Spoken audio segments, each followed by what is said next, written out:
Check, check.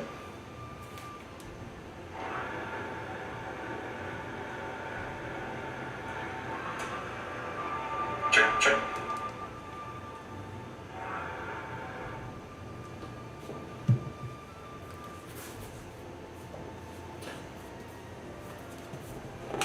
Nepoleon.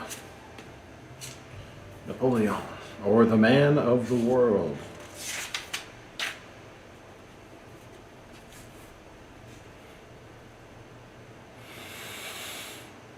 Among the eminent persons of the 19th century, Bonaparte is far the best known and the most powerful. He owes his predominance to the fidelity with which he expresses the tone of thought and belief, the aims of the masses of active and cultivated men. It is Swedenborg's theory that every organ is made up of homogeneous particles, or as it is sometimes expressed, every whole is made of similars. That is, the lungs are composed of infinitely small lungs, the liver of infinitely small livers, the kidney of little kidneys, etc. Following this analogy, if any man is found to carry with him the power and affections of vast numbers, if Napoleon is France, if Napoleon is Europe, it is because the people whom he sways are little Napoleons. In our society, there is a standing antagonism between the conservative and the democratic classes, between those who have made their fortunes and the young and the poor who have fortunes to make, between the interests of dead labor, that is, the labor of hands long ago still in the grave, which labor is now entombed in money stocks, or in land and buildings owned by idle capitalists, and the interests of money stocks, and the interests of living labor, which seeks to possess itself of land and buildings and money stocks. The first class is timid, selfish, illiberal, hating innovation, and continually losing numbers by death. Second class is selfish also, encroaching, bold, self-relying, always outnumbering the other and recruiting its numbers every hour by births.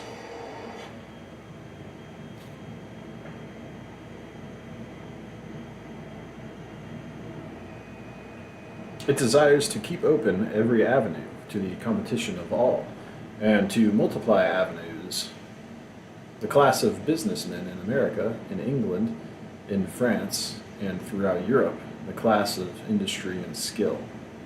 Napoleon is its representative, the instinct of active, brave, able men throughout the middle class everywhere has pointed out Napoleon as the incarnate Democrat. He had their virtues and their vices. Above all, he had their spirit or aim.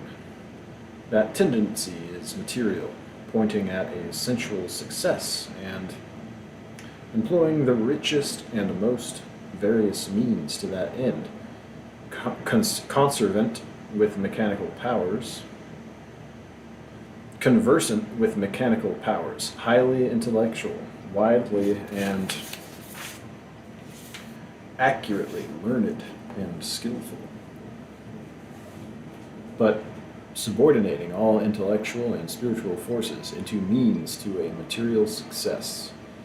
To be the rich man is the end. God has granted, says the Koran, to every people a prophet in its own tongue. Paris and London and New York the spirit of commerce, of money, and material power were also to have their profit, and Bonaparte was qualified and sent. Every one of the million readers of anecdotes or memoirs or lives of Napoleon delights in the page because he studies in it his own history. Napoleon is thoroughly modern and at the highest point of his fortunes, as the very spirit of the newspapers.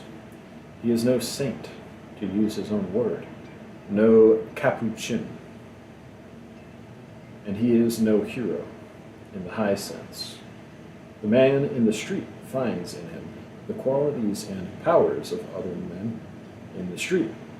He finds him, like himself, by birth a citizen, who by very intelligible merits arrived at such a commanding position that he could indulge all those tastes which the common man possesses, but is obliged to conceal and deny.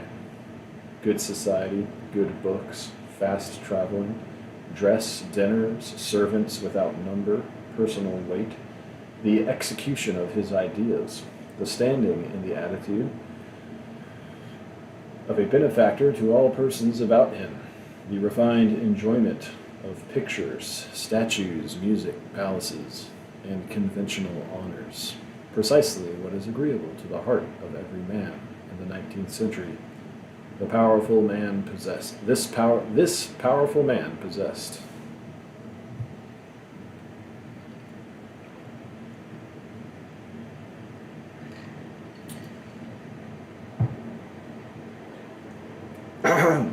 It is true that a man of Napoleon's truth of adaptation to the mind of the masses around him becomes not merely representative, but actually a monopolizer and usurper of other minds. Thus Mirabeau plagiarized every good thought, every good word that was spoken in France. Dumont relates that he sat in the gallery of the convention and heard Mirabeau make a speech. It struck Dumont that he could fit it with a peroration, which he wrote in pencil immediately, and showed it to Lord Elgin, who sat by him. Lord Elgin approved it, and Dumont, in the evening, showed it to Mirabeau. Mirabeau read it, pronounced it admirable, and declared he would incorporate it into his harangue tomorrow to the Assembly. It is impossible, said Dumont, as unfortunately I have shown it to Lord Elgin. If you have shown it to Lord Elgin and 50 persons beside, I shall still speak it tomorrow. And he did speak it with much effect at the next day's session. For Mirabeau, with his overpowering personality, felt that these things which his presence inspired were as much his own as if he had said them, and that his adoption of them gave them their weight. Much more absolute and centralizing was the successor to Mirabeau's popularity, and to much more than his predominance in France. And indeed, a man of Napoleon's stamp almost ceases to have a private speech and opinion. He is so largely receptive and is so placed that he comes to be a bureau for all the intelligence, wit, and power of the age and country.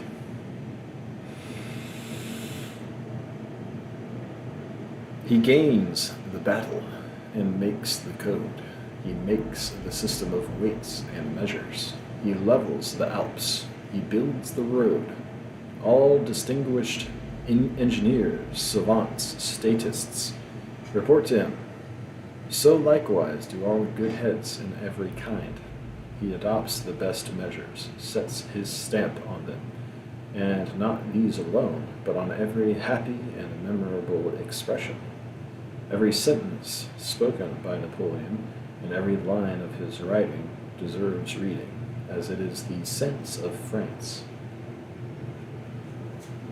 Bonaparte was the idol of common men because he had, in transcendent degree, the qualities and powers of common men. There is a certain satisfaction in coming down to the lowest ground of politics, for we get rid of cant and hypocrisy. Bonaparte wrought in common with the great class he represented for power and wealth, but Bonaparte, especially, without any scruple as to the means. All the sentiments which embarrass men's pursuit of these objects he set aside. The sentiments were for women and children. Fontaines in 1804 expressed Napoleon's desire of perfection, expressed Napoleon's own sense when in behalf of the Senate he addressed him. Sire, the desire of perfection is the worst disease that ever afflicted the human mind. The advocates of liberty and of progress are ideologists. A word of contempt often in his mouth. Necker is an ideologist. Lafayette is an ideologist. An Italian proverb, too well known, declares that if you would succeed, you must not be too good. It is an advantage, within certain limits, to have renounced the dominion of the sentiments of piety, gratitude, and generosity, since what was an impassable bar to us, and still is to others, becomes a convenient weapon for our purposes. Just as the river, which was a formidable barrier, winter transforms into the smoothest of roads. Napoleon renounced once for all sentiments and affections, and would help himself with his hands and his head. With him is no miracle and no magic. He is a worker in brass, in iron, in wood, in earth, in roads, in buildings, in money, and in troops, and a very consistent and wise master workman. He is never weak and literary, but acts with solidity and the precision of natural agents. He has not lost his native sense and sympathy with things. Men give way before such a man, as before natural events. To be sure, there are men enough who are immersed in things, as farmers, smiths, sailors, and mechanics generally. And we know how real and solid such men appear in the presence of scholars and grammarians. But these men ordinarily lack the power of arrangement, and are like hands without a head. But Bonaparte superadded to this mineral and animal force insight and generalization, so that men saw in him combined the natural and the intellectual power, as if the sea and land had taken flesh and begun to cipher. Therefore, the land and sea seem to presuppose him. He came unto his own, and they received him. This ciphering operative knows what he is working with, and what is the product. He knew the properties of gold and iron, of wheels and ships, of troops and diplomatists, and required that each should do after its kind. The art of war, was the game in which he exerted his arithmetic. It consisted, according to him, in having always more forces than the enemy, on the point where the enemy is attacked, or where he attacks.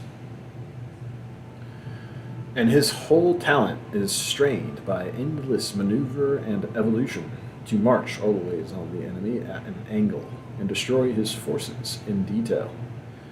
It is obvious that a very small force, skillfully and rapidly maneuvering, so as always to bring two men against one at any point of engagement, will be an overmatch for a much larger body of men.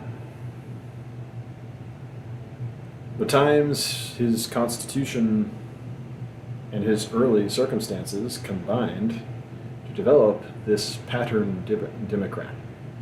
He had the virtues of his class and the conditions for their activity.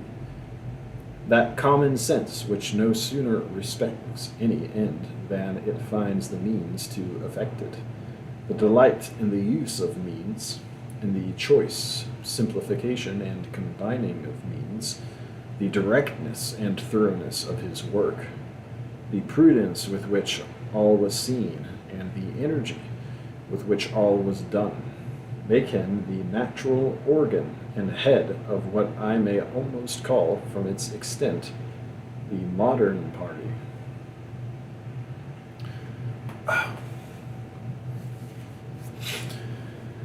Nature must have far the greatest share in every success, and so in his.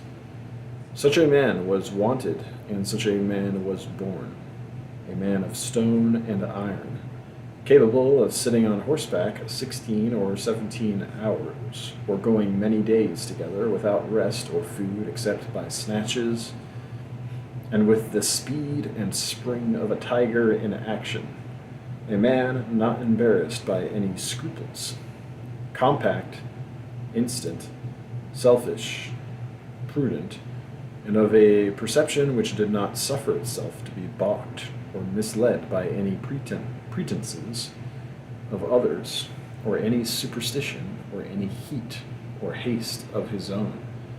My hand of iron, he said, was not at the extremity of my arm, it was immediately connected with my head.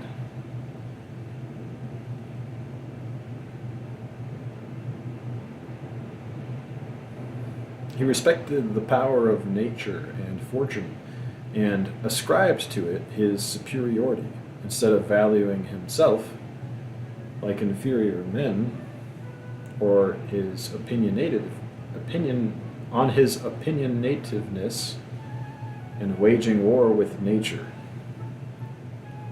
He respected the power of nature and fortune, and ascribed to it his superiority, instead of valuing himself, like inferior men, on his opinionativeness, and waging war.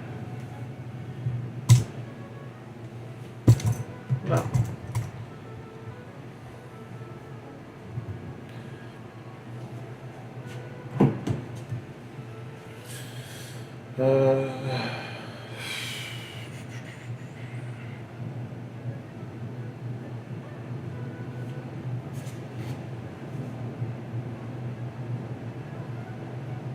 grammarians.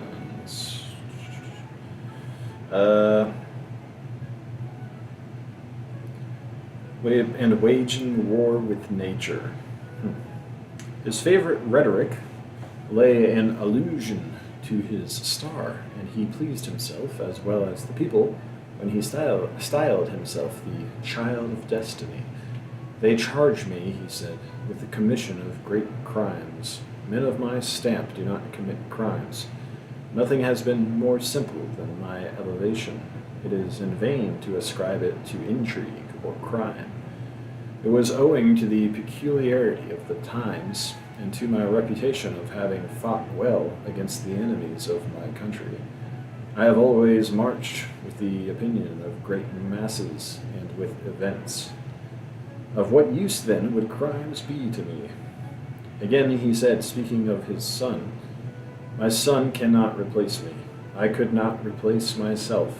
I am the creature of circumstances.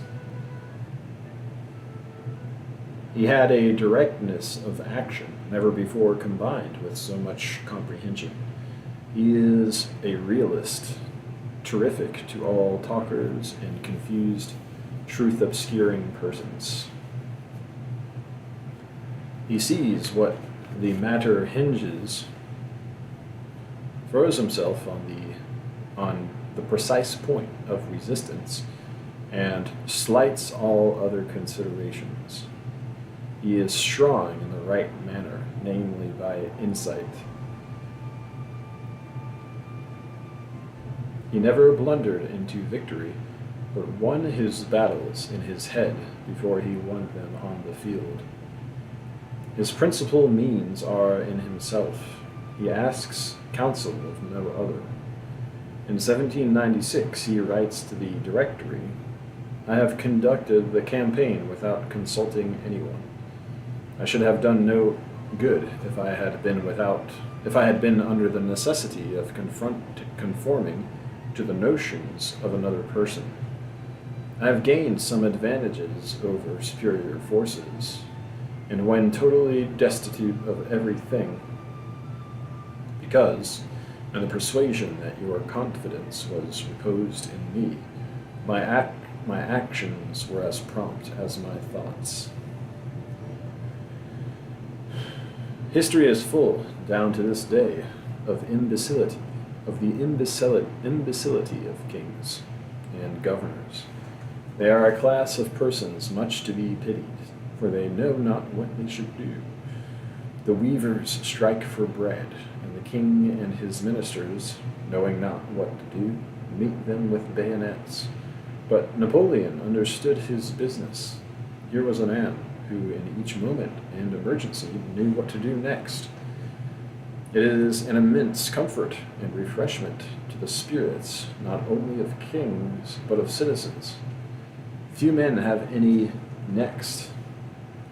They live from hand to mouth without plan, and are ever at the end of their line, and after each action wait for an impulse from abroad. Napoleon had been the first man of the world if his ends had been purely public. As he is, he inspires confidence and vigor by the extraordinary unity of his action. He is firm, sure, self-denying, self-postponing, sacrificing everything, money, troops, generals, and his own safety also, to his aim, not misled, like common adventurers, by the splendor of his own means. Incidents ought not to govern policy, he said, but policy incidents. To be hurried away by every event is to have no political system at all.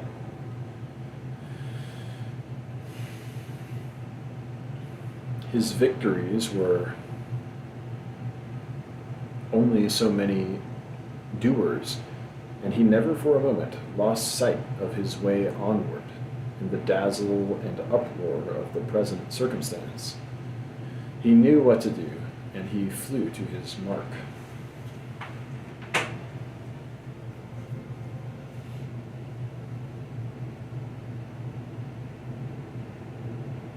He would shorten a straight line to come at his object. Horrible anecdotes may no doubt be collected from history of the price at which he bought his success, but he must not therefore be set down as cruel, but only as one who knew no impediment to his will. Not bloodthirsty, not cruel, but woe to what thing or person stood in his way. Not bloodthirsty, but not sparing of blood, and pitiless. He saw only the object. The obstacle must give way. Sire, General Clark cannot combine with General Junot for the dreadful fire of the Austrian battery. Let him carry the battery. Sire, every regiment that approaches the heavy artillery is sacrificed. Sire, what orders? Forward, forward. Ceruzier, a colonel of artillery, gives in his military memoirs the following sketch of a scene after the Battle of Austerlitz. Austerlitz.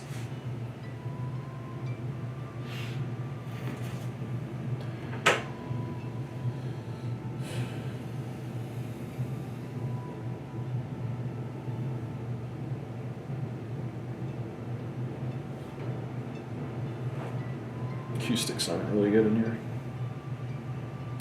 Austerlitz. At the moment in which the Russian army was making its retreat, painfully but in good order, on the ice of the lake, the Emperor Napoleon came riding at full speed toward the artillery. "You are losing time," he cried. "Fire upon those masses, they must be engulfed. Fire upon the ice." The order remained unexecuted for 10 minutes. In vain, several officers and myself were placed on the slope of a hill to produce the effect. Their ball and mine rolled upon the ice without breaking it up. Seeing that, I tried a simple method of elevating light howitzers, the almost perpendicular fall of the heavy objects produced the effect. My method was immediately followed by the adjoining batteries, and in less than no time we buried some thousands of Russians and Austrians under the waters of the lake. In the plenitude of his resources, every obstacle seemed to vanish. "There shall be no Alps," he said, and he built his perfect roads, climbing by graded galleries their steepest precipices, until Italy was as open to Paris as any town in France. He laid his bones to and wrought for his crown. Having decided what was to be done, he did that with might and main. He put out all his strength. He risked everything and spared nothing, neither ammunition, nor money, nor troops, nor generals, nor himself. We like to see everything do its office after its kind, whether it be a milk cow or a rattlesnake. And if fighting be the best mode of adjusting national differences, as large majorities of men seem to agree, certainly Bonaparte was right in making it thorough. The grand principle of war, he said, was that an army ought always to be ready, by day and by night, and at all hours to make all the resistance it is capable of making. He never economized his ammunition, but on a hostile position rained a torrent of iron, shells, balls, and grape shot to annihilate all defense. On any point of resistance, he concentrated squadron on squadron in overwhelming numbers until it was swept out of existence. To a regiment of horse chasseurs at Lobenstein, 2 days before the Battle of Jena, Napoleon said, "My lads, you must not fear death. When soldiers brave death, they drive him into the enemy's ranks." In the fury of assault, he no more spared himself. He went to the edge of his possibility. It is plain that in Italy he did what he could and all that he could. He came several times within an inch of ruin, and his own person was all but lost.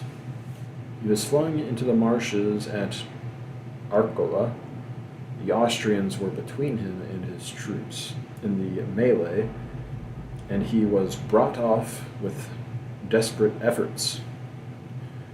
At Lonato and at other places, he was on the point of being taken prisoner.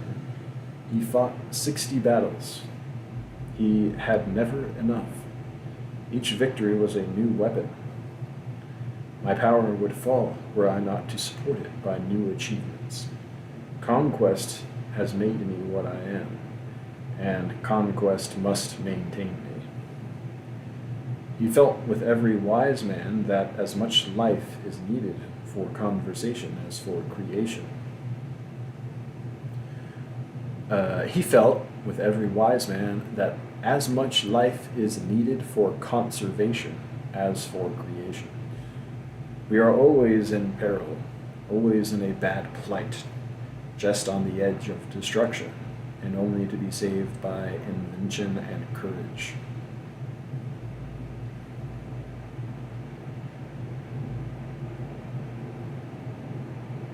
This vigor was guarded and tempered by the coldest prudence and punctuality.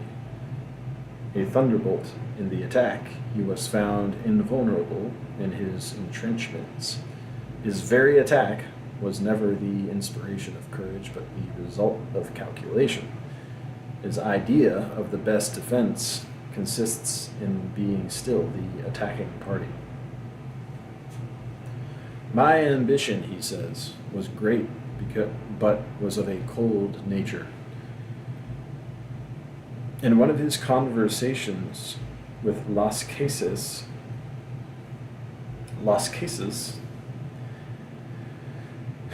he remarked, as to the moral courage, I have rarely met with the 2 o'clock in the morning kind.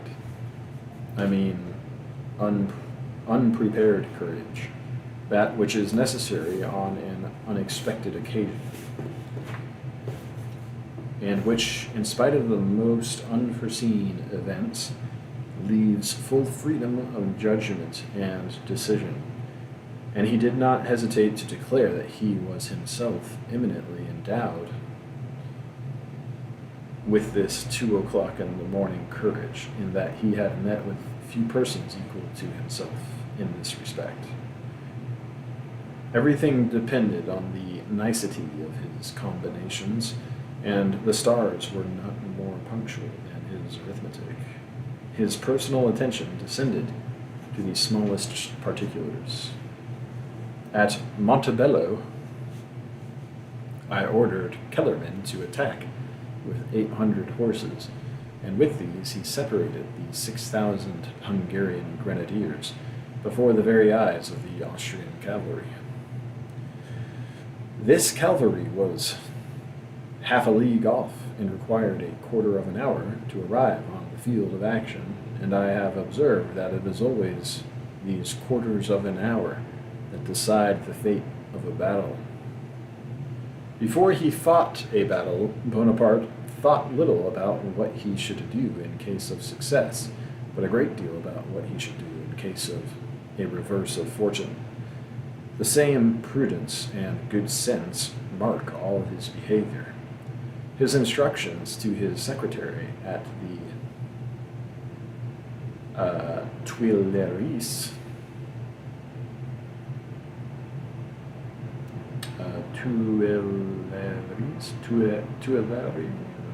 are worth remembering. During the night, enter my chamber as seldom as possible. Do not awake me when you have any good news to communicate. With that, there is no hurry. But when you bring bad news, rouse me instantly, for then there is not a moment to be lost. It was a whimsical economy of the same kind which dictated his practice when general in Italy in regard to his burdensome correspondence. He directed Bourienne to leave all letters unopened for 3 weeks, and then observed with satisfaction how large a part of the correspondence had thus disposed of itself and no longer required an answer. His achievement of business was immense, and enlarges the known powers of man.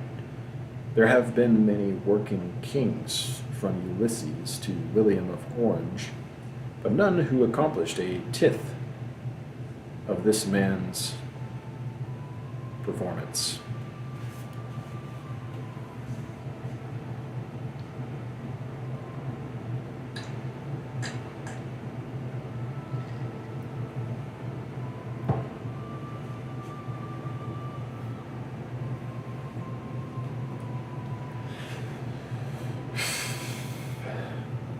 To these gifts of nature, Napoleon added the advantage of having been born to a private and humble fortune. In his later days, he had the weakness of wishing to add to his crowns and badges the prescription of aristocracy, but he knew his debt to his austere education and made no secret of his contempt for the born kings and for the, quote, the hereditary asses, as he coarsely styled the Bourbons. He said that in their exile they had learned nothing and forgotten nothing. Bonaparte had passed through all the degrees of military service, but also was citizen before he was emperor, and so has the key to citizenship. His remarks and estimates discover the information and justness of measurement of the middle class. Those who had to deal with him found that he was not to be imposed upon, but could cipher as well as another man. This appears in all parts of his memoirs, dictated at St. Helena, when the expenses of the empress, of his household, of his palaces, had accumulated great debts. Napoleon examined the bills of the creditors himself, detected overcharges and errors, and reduced the claims by considerable sums. His grand weapon, namely the millions whom he directed, he owed to the representative character which clothed him. He interests us as he stands for France and for Europe, and he exists as captain and king only as far as the revolution, or the interests of the industrious masses, found an organ and a leader in him. In the social interests, he knew the meaning and value of labor, and threw himself naturally on that side. I like an incident mentioned by one of his biographers at St. Helena. Quote, when walking with Mrs. Balcombe, some servants carrying heavy boxes passed by on the road, and Mrs. Balcombe desired them, in rather an angry tone, to keep back. Napoleon interfered, saying, respect the burden, madam. In the time of the Empire, he directed attention to the improvement and embellishment of the markets of the capital. Quote, the marketplace, he said, is the Louvre of the common people. The principal works that have survived him are his magnificent roads. He filled the troops with his spirit, and a sort of freedom and companionship grew up between him and them, which the forms of his court never permitted between the officers and himself. They performed under his eye that which no others could do. The best document of his relation to his troops is the order of the day on the morning of the Battle of Austerlitz, in which Napoleon promises the troops that he will keep his persons out of reach of fire. This declaration, which is the reverse of that ordinarily made by generals and sovereigns on the eve of battle, sufficiently explains the devotion of the army to their leader. But though there is in particulars this identity between Napoleon and the mass of the people, his real strength lay in their conviction that he was their representative in his genius and aims, and not only when he courted, but when he controlled, and even when he decimated them by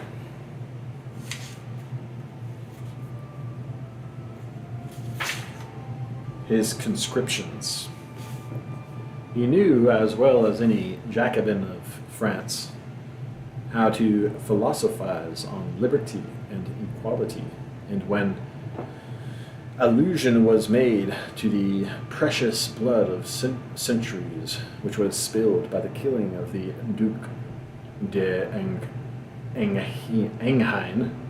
He suggested, "Neither is my blood ditch water. Neither is my blood ditch water." The people felt that no longer the throne was occupied and the land sucked of its nourishment by a class of legitimates secluded from all community with the children of the soil, and holding the ideas and superstitions of a long forgotten state of society. Instead of that vampire, a man of themselves held in the Tuileries, Tuileries,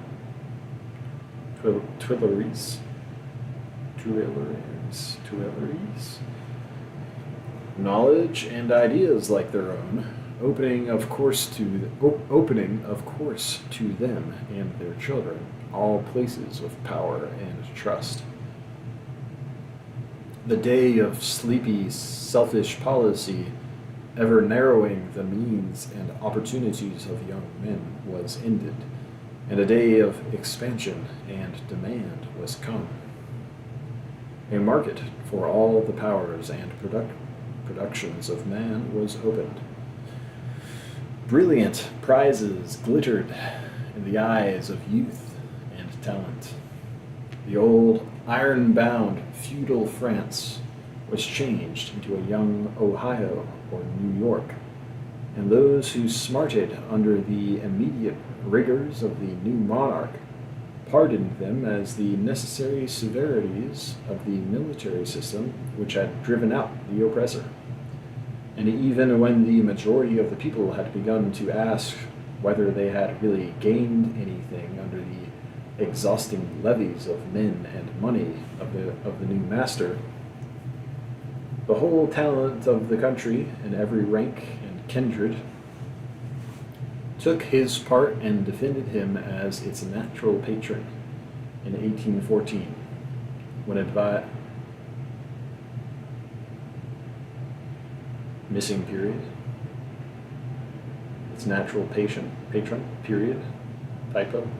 In 1814, when advised to rely on the higher classes, Napoleon said to those around him, "Gentlemen, in the situation in which I stand, my only nobility is the rabble of the Faubourgs."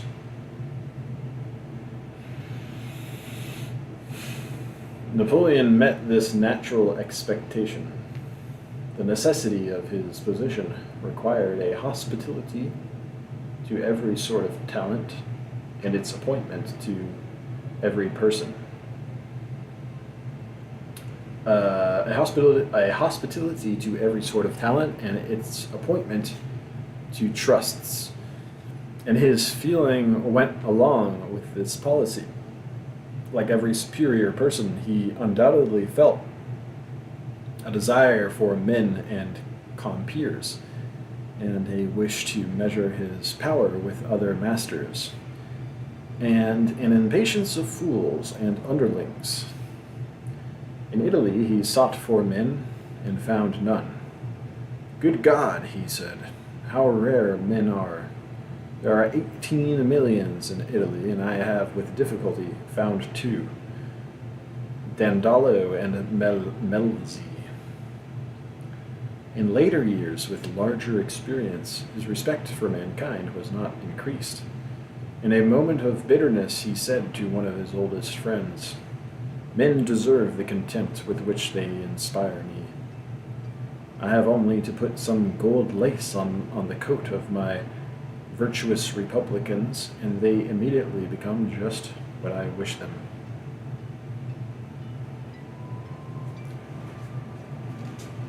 This impatience at levity was, however, an oblique tribute of respect to those able persons who commanded his regard not only when he found them friends and coadjutors,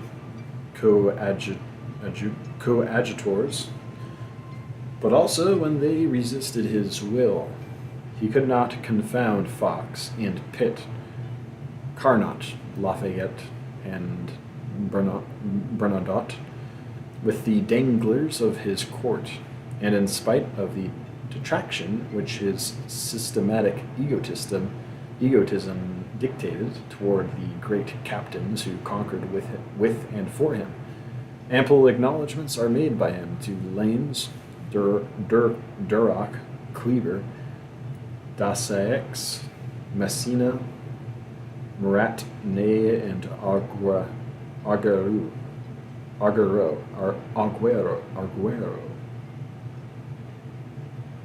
If he felt himself their patron and the founder of their fortunes, as when he said, "I made my generals out of mud," he could not hide his satisfaction in receiving from them a seconding and support commensurate with the grandeur of his enterprise. In the Russian campaign, he was so much impressed by the courage and resources of Marshal Ney that he said, "I have 200 millions in my coffers, and I would give them all for Ney." The characters which he has drawn of several of his marshals are discriminating, and though they did not content the insatiable vanity of French officers, are no doubt substantially just, and in fact every species of merit was sought and advanced under his government. "I know," he said, "the depth and drought of water of every one of my generals." Natural power was sure to be well received at his court. 17 men in his time were raised from common soldiers to the rank of king, marshal, duke, or general, and the crosses of his Legion of Honor were given to personal valor and not to family connection. When soldiers have been baptized in the fire, quote, "When soldiers have been baptized in the fire of a battlefield, they have all one rank in my eyes." When a natural king becomes a titular king, everybody is pleased and satisfied. The revolution entitled the strong populace of the Faubourg Saint Antoine, and every horse boy and powder monkey in his army, to look on Napoleon as flesh of his flesh and the creature of his party.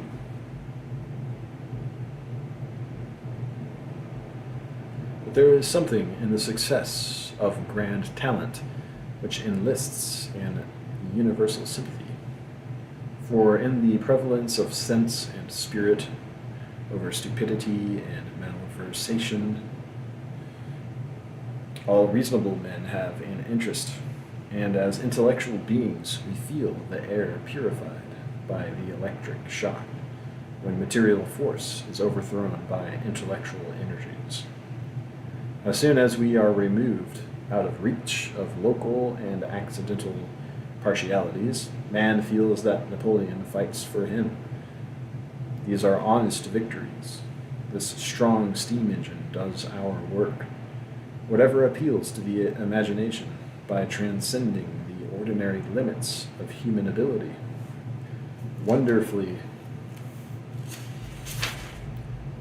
encourages and liberates us.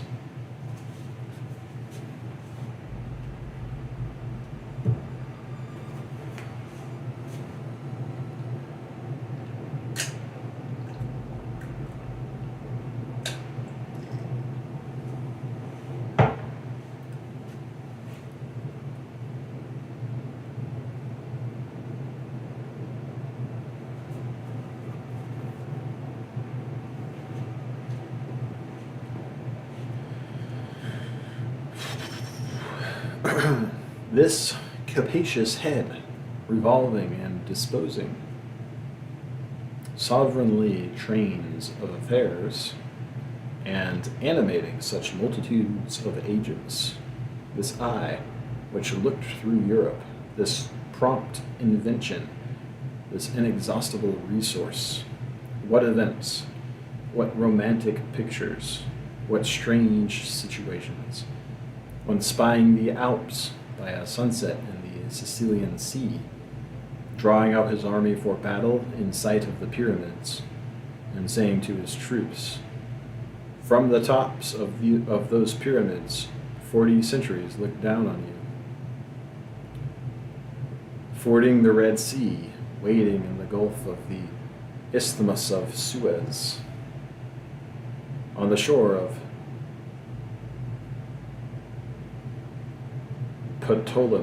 Ptolemaeus, gigantic projects agitated him. Had Acre fallen, I should have changed the face of the world. His army on the night of the Battle of Austerlitz, which was the anniversary of his inauguration as emperor, presented him with a bouquet of 40 standards taken in the fight. Perhaps it is a little puerile, the pleasure he took in making these contrasts glaring, as when he pleased himself with making kings wait in his antechambers at Tilsit, at Paris, and at Erfurt. We cannot, in the universal imbecility, indecision, and indolence of men, sufficiently congratulate ourselves on this strong and ready actor, who took occasion by the beard, and showed us how much may be accomplished by the mere force of such virtues as all men possess in less degrees, namely, by punctuality, by personal attention, by courage and thoroughness. The Austrians, he said, do not know the value of time. I should cite him in his earlier years as a model of prudence. His power does not consist in any wild or extravagant force, in any enthusiasm like Mahomet's, or singular power of persuasion, but in the exercise of common sense on each emergency, instead of abiding by rules and customs. The lesson he teaches is that which vigor always teaches, that there is always room for it.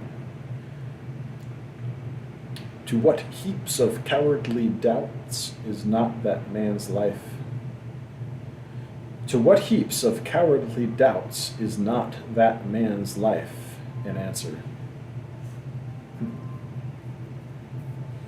When he appeared, it was the belief of all military men that there could be nothing new in war, as it is the belief of men today that nothing new can be undertaken in politics, or in church, or in letters, or in trade, or in farming, or in our social manners and customs, and as it is at all times the belief of society that the world is used up.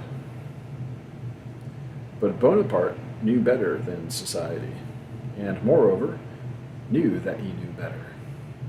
I think all men know better than they do, know that the institutions we so volubly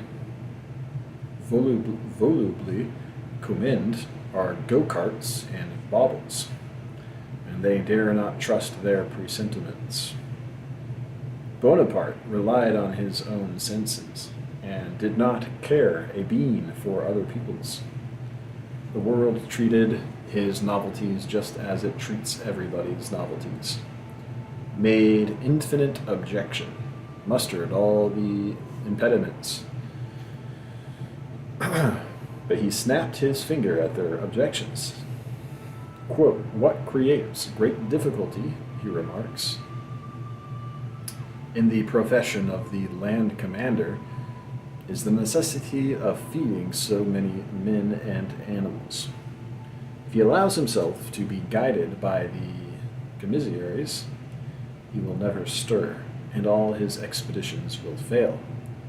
An example of his common sense is what he says of the passage of the Alps in the winter, which all writers, one repeating after the other, had described as impracticable.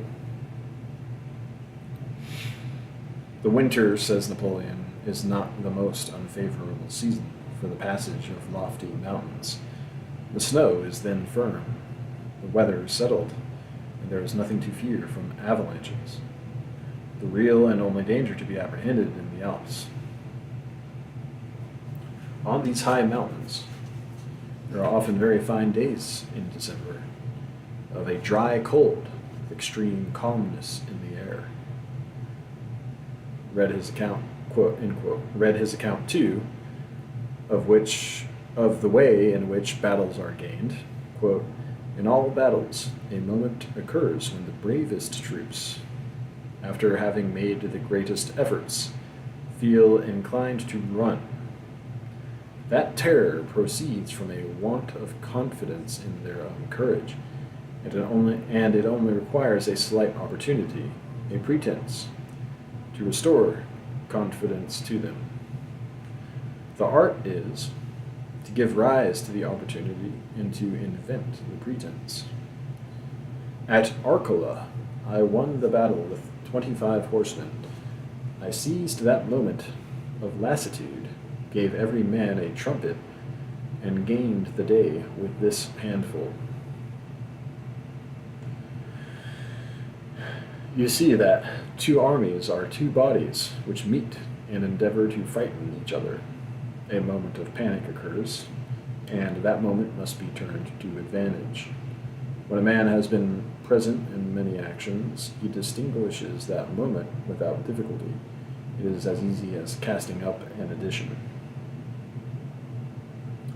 This deputy of the 19th century added to his gifts a capacity for speculation on general topics. He delighted in running through the range of practical or literary and abstract questions. His opinion is always original and to the purpose.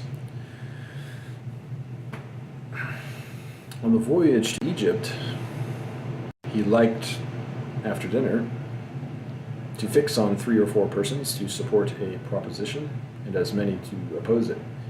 He gave a subject, and discussions turned on questions of religion, different kinds of government, and the art of war.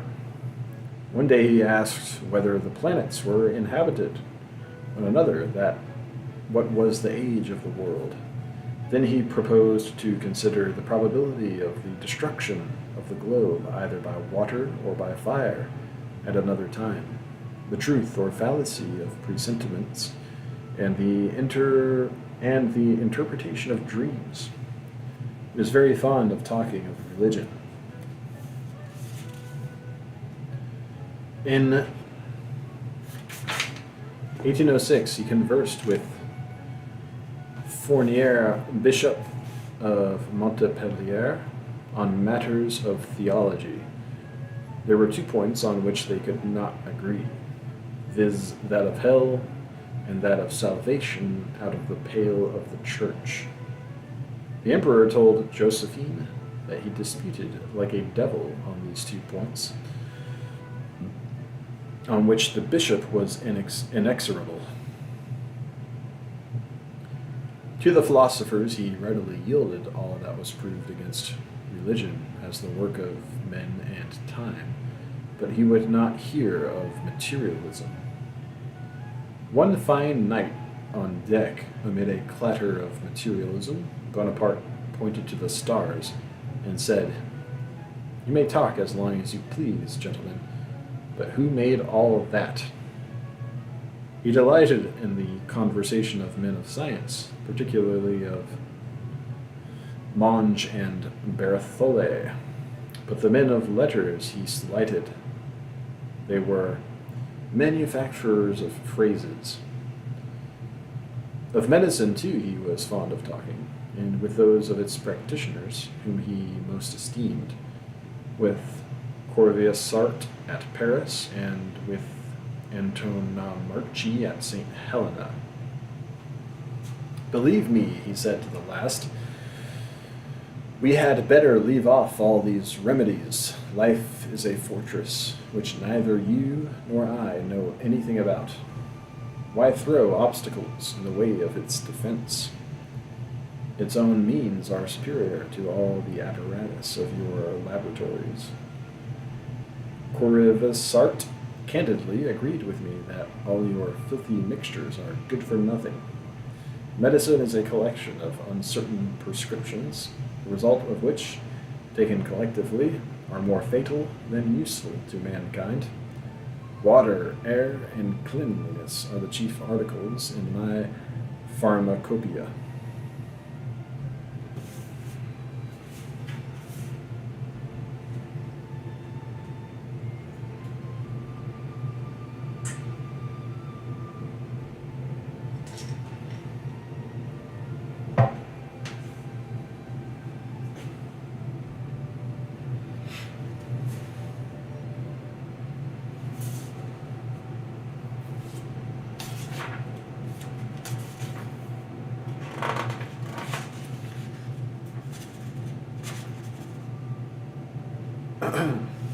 His memoirs dictated to Count Montholon and General Courtguard at St. Helena have great value after all the deduction that it seems is to be made from them on account of his known disingenuousness. He has the good nature of strength and conscious superiority. I admire his simple, clear narrative of his battles. Good as Caesar's, his good-natured and sufficiently respectful account of Marshal Wurmser and his other antagonists, and his own equality as a writer to his varying subject. The most agreeable portion is the campaign in Egypt. He had hours of thought and wisdom. In intervals of leisure, either in the camp or the palace, Napoleon appears as a man of genius directing on abstract questions the native appetite for truth and the impatience of words he was wont to show in war. He could enjoy every play of invention, a romance, a bon mot, as well as a stratagem in a campaign.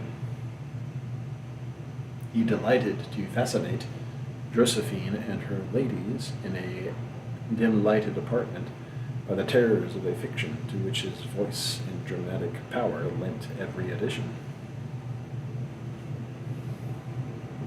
I call Napoleon the agent or attorney of the middle class of modern society, of the throng who fill the markets, shops, counting houses, manufactories, ships, and the modern world, aiming to be rich. He was the agitator, the destroyer of prescription, the internal improver, the liberal, the radical, the inventor of means, the opener of doors and markets, the subverter of monopoly and abuse. Of course, the rich and aristocratic did not like him. England, the center of capital, and Rome and Austria, centers of tradition and genealogy, opposed him. The consternation of the dull and conservative classes, terror of the foolish old men and old women of the Roman conclave, who in their despair took hold of anything and would cling to red-hot iron. The vain attempts of statists to amuse and deceive him, of the Emperor of Austria to bribe him, and the instinct of the young, ardent, and active men everywhere, which pointed him out as the giant of the middle class, make history bright and commanding. He had the virtues of the masses of his constituents. He had also their vices. I am sorry that the brilliant picture has its reverse. But that is the fatal quality which we discover in our pursuit of wealth, that it is treacherous, and is bought by breaking or weakening, by the breaking or weakening of the sentiments, and it is inevitable that we should find the same fact in the history of this champion, He proposed to himself simply a brilliant career, without any stipulation or scruple concerning the means. Bonaparte was singularly destitute of generous sentiments. The high-placed individual in the most cultivated age and population of the world, he has not the merit of common truth and honesty.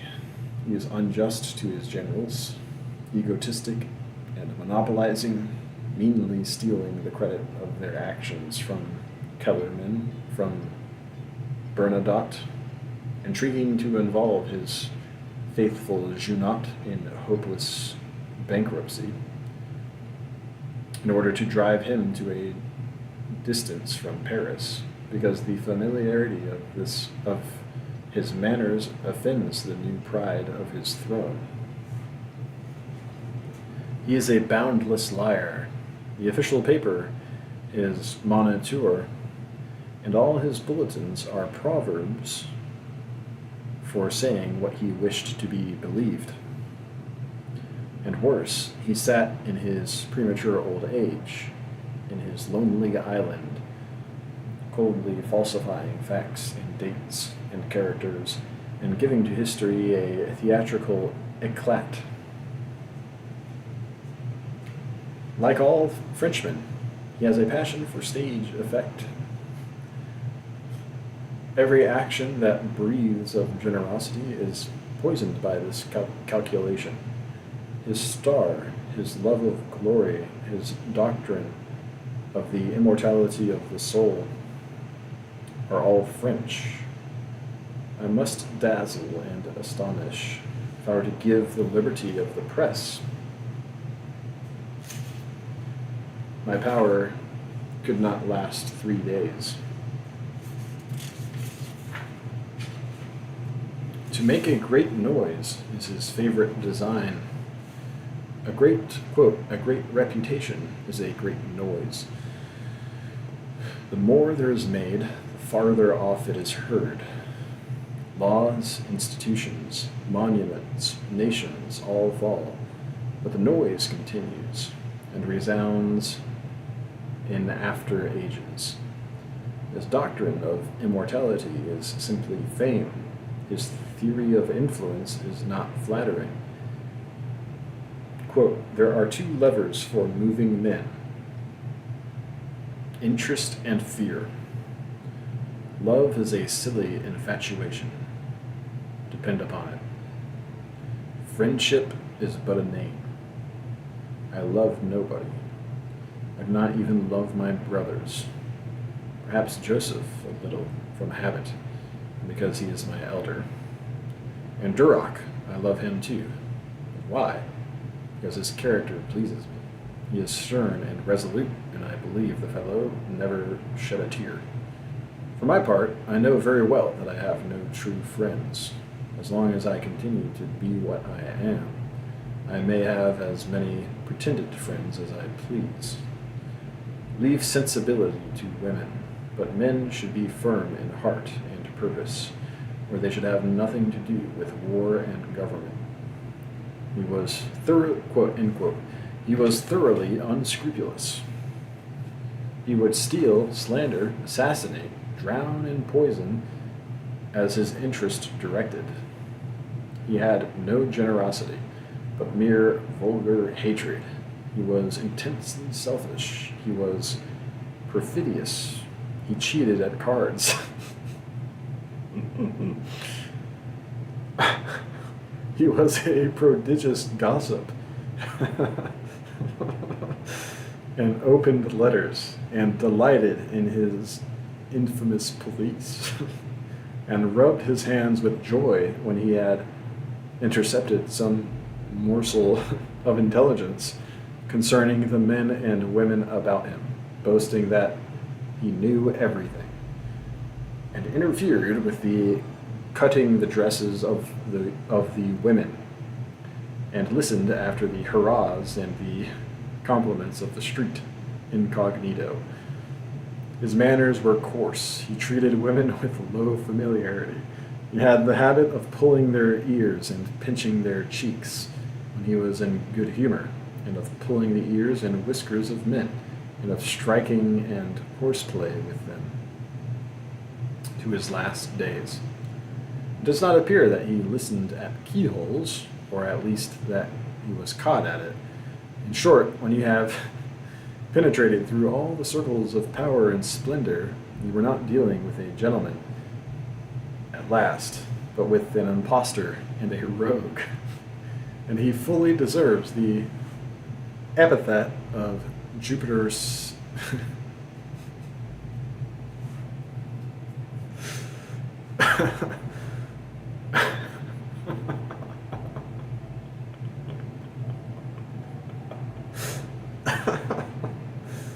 We're not dealing with a gentleman at last, but with an impostor and a rogue.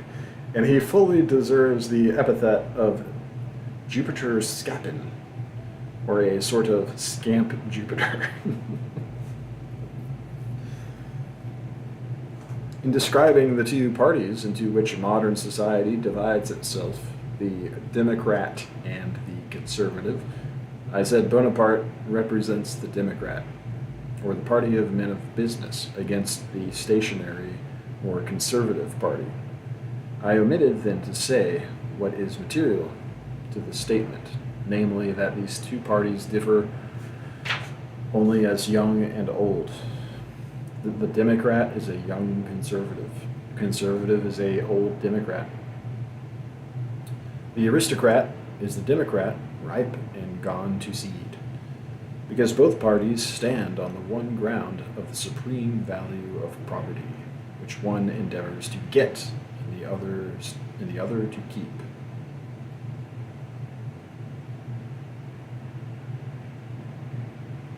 Bonaparte may be said to represent the whole history of this party, its youth and its age, yes, and with poetic justice, its fate in his own. The counter-revolution, the counter-party, still waits for its organ and representative in a lover and a man of truly public and universal aims.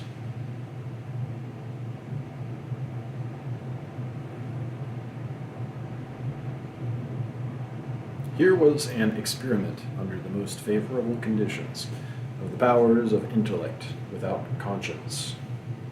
Never was such a leader, so endowed and so weaponed. Never leader found such aides and followers. And what was the result of this vast talent and power, of these immense armies, burned cities, squandered treasures, immolated millions of men? Of this demoralized Europe, it came to no result. All passed away like the smoke of his artillery, and left no trace. He left France smaller, poorer, feebler than he found it, and the whole contest for freedom was to be begun again. The attempt was in principle suicidal. France served him with life, limb, and estate as long as it could identify its interests with him. But when men saw that after victory was another war, after the destruction of armies, new conscriptions, and they who had toiled so desperately were never near to the reward, they could not spend what they had earned, nor repose on their down beds, nor strut in their chateaux. They deserted him. Men found that his absorbing egotism was deadly to all other men.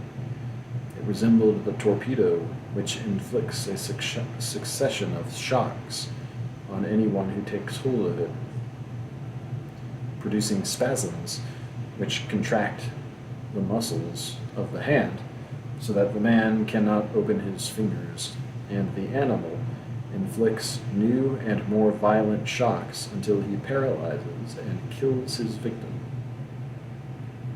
So this exorbitant egotism narrowed, impoverished, and absorbed the power and existence of those who served him, and the universal cry of France and of Europe in 1814 was, "Enough of him."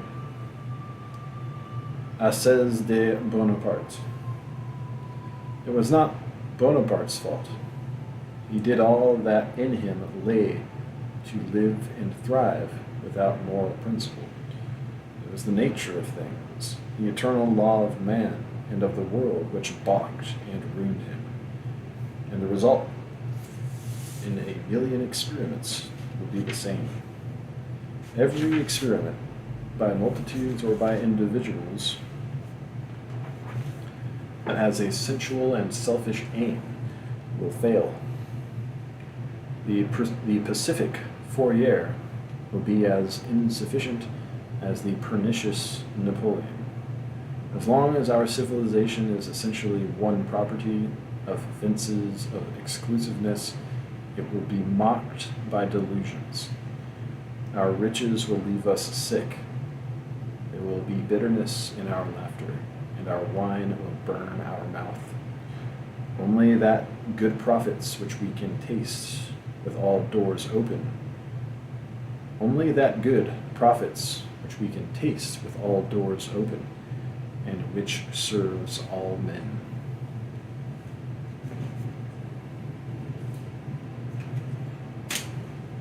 Alrighty. And we have finally reached English traits.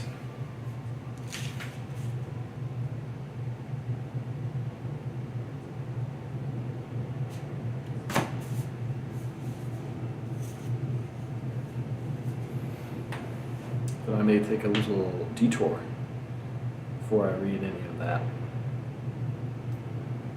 I purchased Representative Men.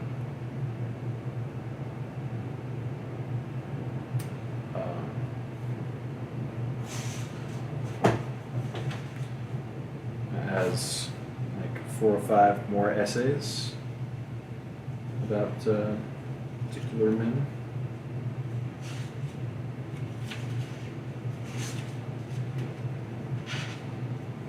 I think they mention it for Plato, philosopher. Yeah.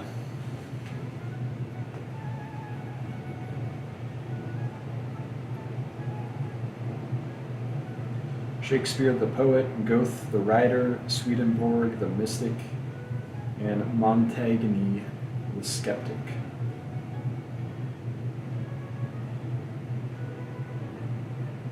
Only one of those guys I know is Shakespeare.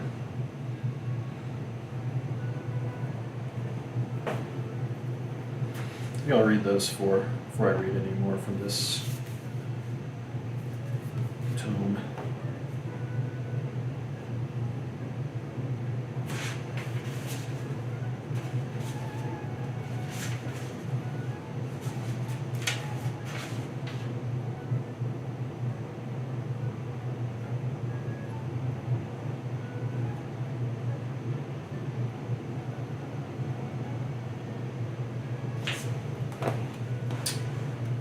Here's the intro to English traits.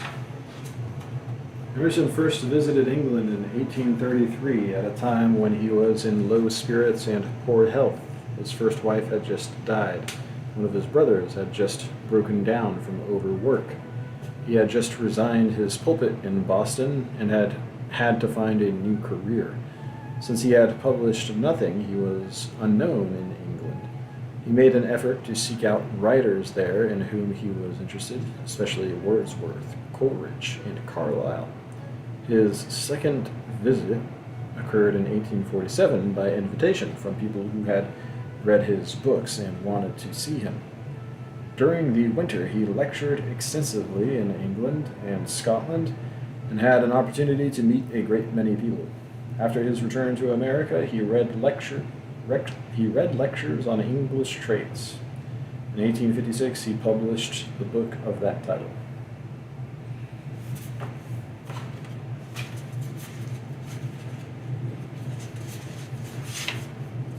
It's a pretty long book, too. It's 469 to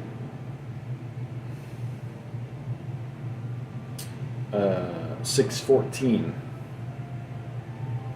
like 150 pages.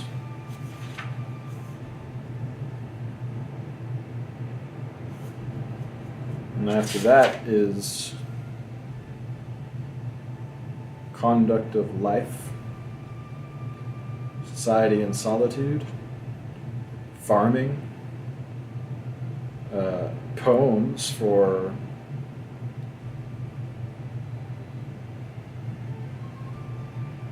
like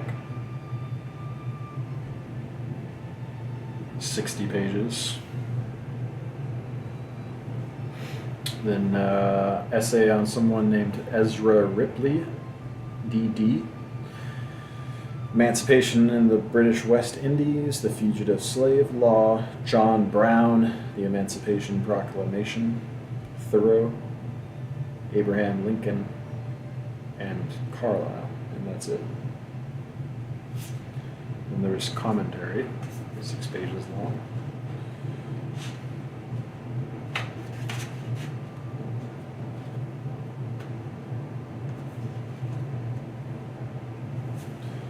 Oh, this is what other writers have had to say about Emerson. Commentary.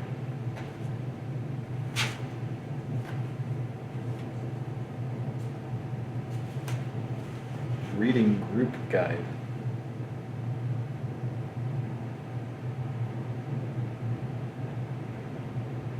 Why should we not also enjoy an original relation to the universe? Robert Frost. I suppose I have always thought I'd like to name in verse someday my 4 greatest Americans: George Washington, the general and statesman; Thomas Jefferson, the political thinker; Abraham Lincoln, the martyr and savior; and 4th, Ralph Waldo Emerson, the poet. I take these names because they are going around the world. They are not just local. Emerson's name has gone as a poetic philosopher or as a philosophical poet, my favorite kind of both. I am disposed to cheat myself and others in favor of any poet I am in love with. I hear people say the more they love anyone, the more they see their faults. Nonsense. Love is blind and should be left so.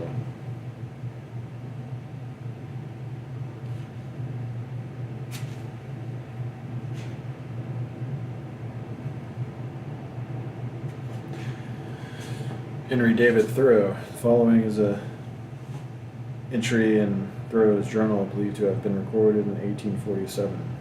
Emerson seeks to realize a divine life, his affections and intellect equally developed. Has advanced farther, and a new heaven opens to him. Love and friendship, religion, poetry, the holy are familiar to him. The life of an artist, more variegated, more observing, finer perception, not so robust, elastic, practical enough in his own field, faithful, a judge of men. There is no such general critic of men and things, no such trustworthy and faithful man. More of the divine realized in him than any, a poetic critic, reserving the unqualified nouns for the gods. Emerson has special talents unequaled. The divine in man has had no more easy, methodically distinct impression. His personal influence upon young persons greater than any man's. In his world, every man would be a poet. Love would reign, beauty would take place, man and nature would harmonize.